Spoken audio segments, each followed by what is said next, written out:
My parents gifted my sister $1 million villa, but left me with nothing more than an empty parking lot. Mocking, you can always sleep under the stars.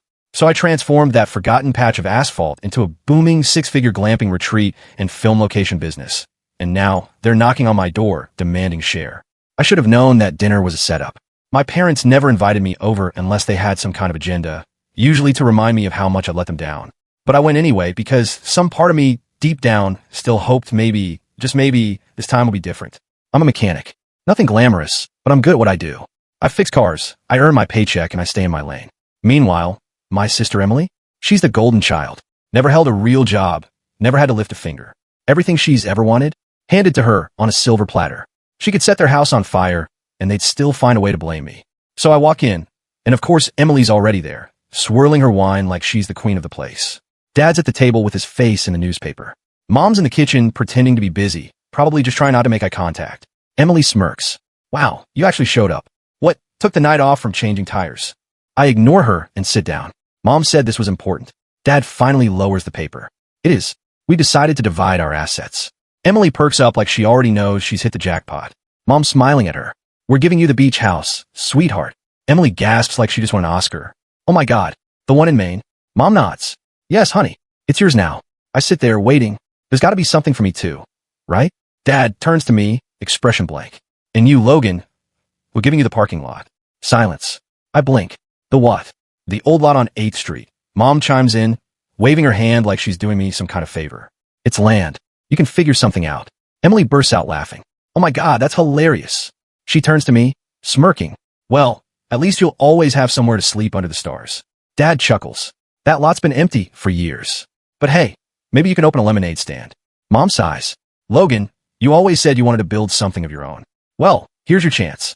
I stare at them. This wasn't even a fake attempt at fairness. It was straight up disrespect. Suddenly, I remember being 16, coming home from my first job at the auto shop, covered in grease, proud as hell, holding my first paycheck. Emily was on the couch whining about wanting a new car. Dad didn't even look up. You gonna smell like oil for the rest of your life? He said. Mom shrugged. Well, at least he's useful. Maybe one day he'll fix your car for free, Emily. But she never needed me to. They bought her a brand new BMW that same week. And now, all these years later, nothing had changed. I take a slow breath and push back from the table. You're serious? Dad shrugs. You should be grateful we're giving you anything. Emily snickers. Maybe someday you'll make enough to buy real property. They all laugh like it's the funniest joke they've ever heard. I grip the edge of the chair so hard my knuckles go white. But I don't yell. I don't argue. I just nod. Okay. Mom frowns. That's it? No, thank you. I stand up. Oh, I'll make something of it. I look at Emily. And when I do, don't come knocking. She rolls her eyes. Sure, Logan. Can't wait to see what you do with a slab of concrete. Dad shakes his head, muttering, always so dramatic. I walk out without another word. Fine. They thought they could humiliate me. I turn that so-called worthless parking lot into something they'd never see coming. And when I did, they'd eat every single word. I stood in front of that cracked pavement like it was mocking me. Weeds pushed through the asphalt. A rusted sign barely hung on its post. It wasn't just a bad gift. It was a joke. But I wasn't laughing. The next morning, I filed for permits. Food trucks. If this was just a patch of concrete, I'd turn it into the most profitable patch of concrete in the city. Within a week, I had deals with some of the best food truck owners around. Tacos, burgers, coffee, even overpriced vegan bowls for the Instagram crowd. I took out a small loan. Not from a bank, from my boss at the shop, a guy who actually knew what hard work looked like. I used it to install lighting, seating, music, and banners. Turned that dump into a destination. 3 weeks later, that forgotten parking lot was a full-blown food court. Live music, long lines. The place went viral. And that's when the fun really started. About a month in, after we blew up on social media, she showed up. My mom. She walked in wearing an expensive coat. Nose wrinkled like the crowd offended her.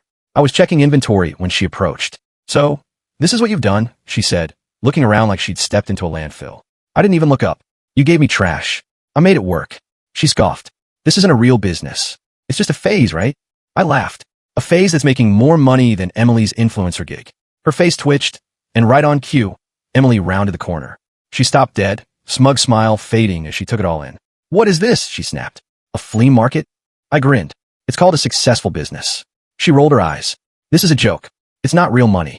I gestured around us. Then why are hundreds of people spending their fake money here every night? A few customers clapped. Emily's face turned red. Mom, say something, she whined. Mom cleared her throat. Logan, We're just concerned. This doesn't seem stable. I raised an eyebrow. Stable like the fully furnished beach house you handed Emily? Emily cut in. You can't sell this. It's family property. I laughed. Funny.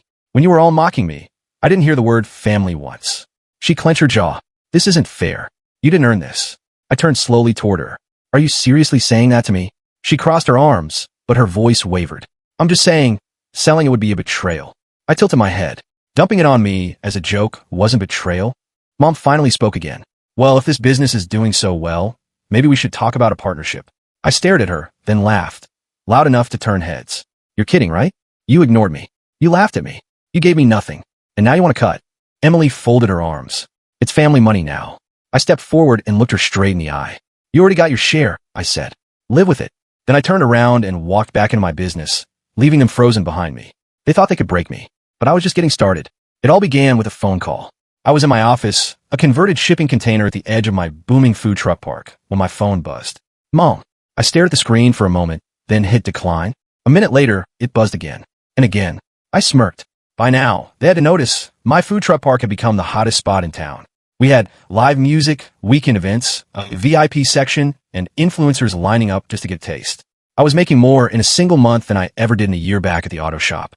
And suddenly, the same family who used to laugh in my face couldn't stop calling. A few days later, I was at the lot overseeing a delivery when I heard a voice that made my stomach turn. Logan. I turned around. Emily. She stood there with her arms crossed, but this time, she didn't look smug. She looked desperate. I raised an eyebrow. Well, look who actually came to the lot. What happened? Car breakdown. She allowed a sharp breath. I need to talk to you. I glanced at my watch. I've got 5 minutes. Make it count. Her jaw tightened, but she swallowed her pride. I need to sell the beach house. I blinked. The same beach house you used to gloat about? She ignored that. The market sucks right now, and I need cash fast. I smirked. Let me guess, too many luxury getaways, designer handbags, and overpriced lattes? She stiffened. It's complicated, she muttered. Just say you'll help. I leaned against the food truck, crossing my arms. Help how? She hesitated. I need $200,000 to cover debts before I can even list it. I gave a low whistle. Yikes. That's rough. I turned back toward the delivery truck and waved the driver over. Anyway, good luck with that. She grabbed my arm. Are you serious? You have the money. I pulled away. Oh, now my business is real enough for you to beg for a loan? Her face turned red. Logan, we're family. I laughed. Funny. Last time we talked, you called me a joke. Where's all that energy now? She opened her mouth, then shut it. I'll pay you back, she finally said, her voice barely above a whisper. Please. I stared at her for a long moment. Then I leaned in and said no. Her eyes widened. No. I smiled. That's right. The same way you and Mom and Dad said no when I needed help. The same way you all laughed in my face. So no, Emily, I'm not bailing you out. She stepped back, actually stunned. But then her rage showed up. You're just going to let me fail? I shrugged. Not my problem. And I walked away. But it wasn't over. A week later, I pulled into the lot and saw my parents standing there. Mom looked annoyed. Dad just looked tired. Logan, Mom started. We need to talk. I sighed. Let me guess. Emily ran to you crying. And now you're here to set me straight. Mom pursed her lips. This is serious. Dad finally spoke. We need your help, son. I raised an eyebrow. Son? Oh, now I'm a son again. Mom sighed. Your father's business isn't doing well. We're in trouble. I fought the urge to laugh. Oh, really? You mean the family that gave Emily a mansion and handed me a slab of concrete is struggling? Who could have seen that coming? Mom's nostrils flared. Don't be immature, Logan. I tilted my head. Immature? Like laughing at someone when they're trying to start a business? Dad groaned. We don't need a lecture. We need a loan. There it was. The golden moment. How much? I asked, rubbing my chin. Mom swallowed. 500,000. I laughed loud. 500,000. Dad nodded, looking drained. You're successful now. You can afford it. I crossed my arms. So now I'm successful. Mom snapped. Don't be a brat, Logan. We're your family. I let that hang in the air. Then I smiled and stepped forward. Let me tell you something about family, I said. Another step. Family doesn't mock you when you're broke. Another step. Family doesn't treat you like a joke. One more step. And family doesn't show up only when they need a check. Mom's face went pale. Dad muttered, Logan, please. I exhaled. You made your choices. I gestured to the lot around me. This? My success. I built it. Alone. And I'm making mine now. I stepped back. I'm not giving you a cent. Mom gasped. You ungrateful little. I held up a hand. No. We're done. I turned to leave. Logan. Dad called after me. If you walk away from this. I paused and looked back. If I walk away? I repeated. You mean the way you walked away from me? Silence. I nodded. That's what I thought. And I left them standing there. But my revenge wasn't just saying no. It was making sure they had front row seats while I won. I thought I was done with them. I made my boundaries crystal clear. No help, no money, no second chances. But people like my parents and Emily, they don't take no for an answer. Sure enough, a few days later, the attack started. At first, it was online reviews. I was checking my phone when I saw the first one. 1 star. Overhyped. Food is overpriced. Owner is rude. Avoid. Then another. 1 star. Terrible experience. Staff is unprofessional. Place smells like trash. And another. 1 star. Don't support this business. Owner doesn't care about family. Selfish and ungrateful. I actually laughed. Classic mom move. Throw you under the bus, then play the victim. I could just picture her at the kitchen table, angrily typing reviews between sips of her overpriced wine. But they didn't stop there. A few days later, a city inspector showed up. Anonymous complaint, he said, looking apologetic. Someone reported your permits might not be up to code. I nodded. Let me guess. A middle-aged woman and her entitled daughter? He scratched his head. I can't say, but I get the feeling you already know. Oh, I knew. Then came another complaint. My seating area allegedly violated space codes. Then one about noise levels. Then another about food safety. They were trying to drown me in legal red tape. Crush my business before it grew any bigger. But I'm not that easy to break. Instead of panicking, I fought back. Hired a lawyer. Got every permit, license, and regulation airtight. The city inspector actually said, honestly, there's nothing wrong here. I doubled down on marketing. If they wanted to ruin my name, I'd bury them in positivity. I ran giveaways, live shows, and tasting nights with local influencers. I expanded. If they thought I was a problem before, they hadn't seen anything yet. I rented the space next door and opened a beer garden. Partnered with local artists for weekend craft fairs. I turned their sabotage into free press. And the business exploded. Then, Emily made the biggest mistake of her life. It was a Saturday night, our busiest time. The air was buzzing with music, laughter, and the smell of fresh tacos. The line stretched across the lot. The place was packed. That's when I heard it. A voice shouting at the entrance. This place is a joke. I turned. Emily. She was drunk. Her hair a mess. Makeup smudged. Her designer dress was wrinkled, like she'd been crying in her car before storming in. Mom was right behind her, grabbing her arm. Emily, stop. This isn't. Emily yanked her arm away. I can't believe you think you're better than us, she screamed. People turned. A few even started recording. I smiled. Perfect. I walked toward her calmly. Emily, leave. She stumbled closer, slurring. You think you're some big shot now, huh? Better than us. I smirked. I don't think it, Emily. I know it. Her face twisted with rage. You're nothing. Nothing. Then splash. I didn't even see it coming. She grabbed a drink off someone's table and threw it at me. Ice-cold beer soaked through my shirt. The entire lot went dead silent. Seconds later, 2 of my security guards slammed her to the ground. Gasps. Whispers. Chaos. Let her go, my mom shouted. She's your sister. I brushed off my soaked shirt and turned to my head of security. Call the cops. Emily's eyes widened in panic. No, Logan. Please don't. I crouched down and whispered. Actions have consequences. 10 minutes later, red and blue lights flashed across the lot. My mom was hysterical. You're ruining the family name, she shrieked. I just laughed. Lady, you did that all by yourself. Emily was crying in the back of the cop car, begging through the window. She looked just like I did all those years ago, when they humiliated me. But unlike them, I didn't care. My mom turned to me, voice shaking. This is your sister. Do something. I crossed my arms. You mean the way you did something for me?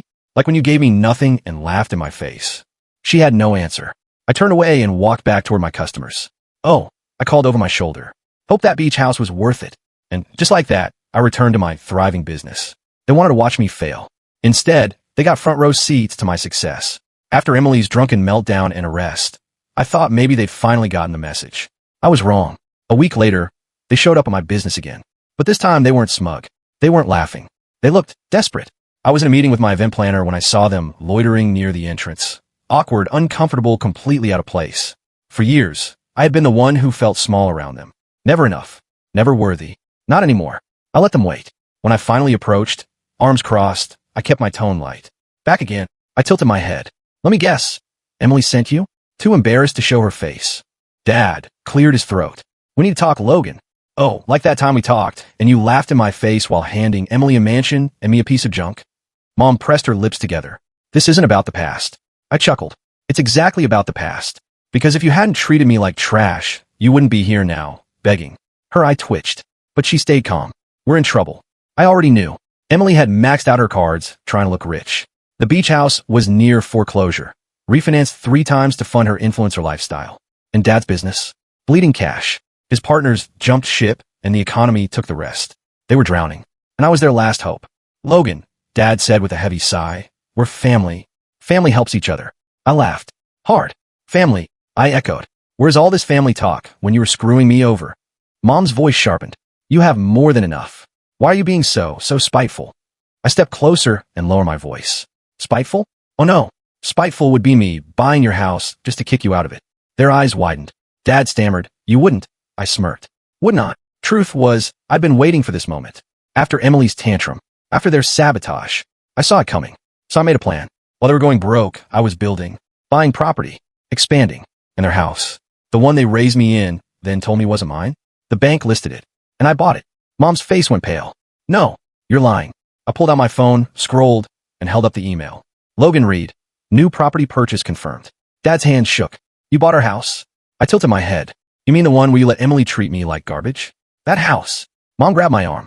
Please, Logan. We'll do anything. Just don't take her home. I pulled away. Now you know how it feels to have something ripped away from you. She started crying. I didn't care. Then I gave him the final blow. You know what? I said slowly. I'm not heartless. I'll let you keep the house. Mom gasped. Dad exhaled in relief. On one condition, I added. They nodded, eager. Anything. I pulled out a pen and a contract from my pocket, already prepared. I'll let you live in it, but I own it, and you'll pay me rent. Every single month. No delays. Mom's jaw dropped. Logan, you can't be serious. Oh, I'm deadly serious. Dad swallowed hard. How much? I told him. It was steep, fair for the market, but high enough they'd feel it every month. Mom looked like she'd just been punched. You're charging us to live in our own home, she spat. No, I said with a grin. I'm charging you to live in my home. Silence. Dad exhaled. We don't have a choice, do we? I shrugged. Of course you do. There are plenty of cheap motels in town. Mom glared at me, but she knew she'd lost. With shaking hands, Dad signed the contract. Mom snatched the pen and pressed so hard I thought she'd rip the paper. When they were done, I folded the contract and slid it into my pocket. Pleasure doing business with you. I walked away, leaving them behind. Dad slumped against the wall, rubbing his temples. Mom wiped her tears, humiliated. They spent years treating me like I was worthless. Now I own their home. I own their future. I own them. And as I stepped back into my thriving business, I smiled. They thought I'd be nothing. Now I had everything. And they had nothing. Weeks passed. They paid the rent. Late sometimes, but always paid. Every month, like clockwork, I get a check from them. The same people who once told me I'd never make it. Now, signing over money to keep living in a house they once said wasn't mine. Poetic. But just when I thought the drama had finally died down, it didn't. Because pride is a funny thing. It doesn't vanish. It festers. One afternoon, I pulled into the lot and saw a familiar car parked outside my office. My stomach sank. I walked in and there she was, Emily. Sober. Dressed up. Trying to look put together. She stood as I entered. Logan, she said softly. I didn't respond. Just set my keys down and looked at her. I came to apologize, she said. I raised an eyebrow. Oh, did the lawyer tell you to do that? Her face flushed. No, I mean it. I leaned back against my desk. Go on then. She swallowed hard. I was horrible to you. All of us were. And you didn't deserve any of it. I stayed silent. I was jealous, she admitted. Even when we were kids. You always had this spark, but they made sure to put it out. I crossed my arms. And you helped them. She nodded. I know. I've been in therapy since the arrest. Real therapy. Not the kind you post about online. That got a slight chuckle out of me. She continued. I've been trying to fix things. I sold the beach house. Cut off all my brand deals. Started working a real job. Temp work, but it's something. I studied her for a moment. For once, she looked real. Tired. Human. Why are you telling me this? I asked. Because I want a second chance, she said. Not with money. Not with anything. Just as your sister. I looked down, then back at her. You don't get to be my sister again just because you're sorry. I know, she said. I just needed to say it. Even if you never forgive me. She turned to leave, then paused at the door. I'm glad you made it, Logan. Really. You deserved better than all of us. And she walked out. I didn't say anything. I couldn't. That night, I sat alone in my office, staring at the ceiling. I didn't cry. I didn't rage. I just thought. About everything. The lies. The years. The pain. And for the first time in a long time, I didn't feel anger. I didn't feel the need to prove anything. I had already won. The next morning, I drove to the house, my house. I walked up the path, knocked once. My mother opened the door. Her face fell. What now? She asked coldly. I'm selling the house, I said. Her eyes widened. You can't. Where are we supposed to go? That's not my problem, I said. You'll get 60 days. Dad appeared behind her, silent, tired. I looked him in the eye. I don't hate you, I said. But I'm done carrying the weight of what you all did. He nodded, eyes glassy. He didn't argue, didn't beg. They both knew it was coming. I turned and walked away. A few weeks later, the sale closed. I didn't even go back for a final look. I didn't need to. That chapter was over, and I was finally free. But the best part? I didn't just rise. I rebuilt, on my own terms. I opened 2 more locations. My business became a brand. People who once laughed at me now wanted to work for me. I hired staff, gave young kids from tough families a shot. The kind I never got. Because success, to me, wasn't about revenge anymore. It was about impact. A year later, I got a letter. Handwritten. No return address. It was from Emily. She wrote, "Logan, I don't expect anything from you. I just wanted you to know I'm proud of you. You didn't just make it. You created something amazing. And whether you believe it or not, you changed me. Thank you for showing me who I could be. Love." Emily. I folded the letter and slipped it in my drawer. Did I forgive her? I don't know. Maybe someday. But for now, I had peace. Real, quiet, earned peace. And every time I looked around at the business I built, the life I carved from rejection and pain, I smiled. Because they tried to break me. But all they did was build me.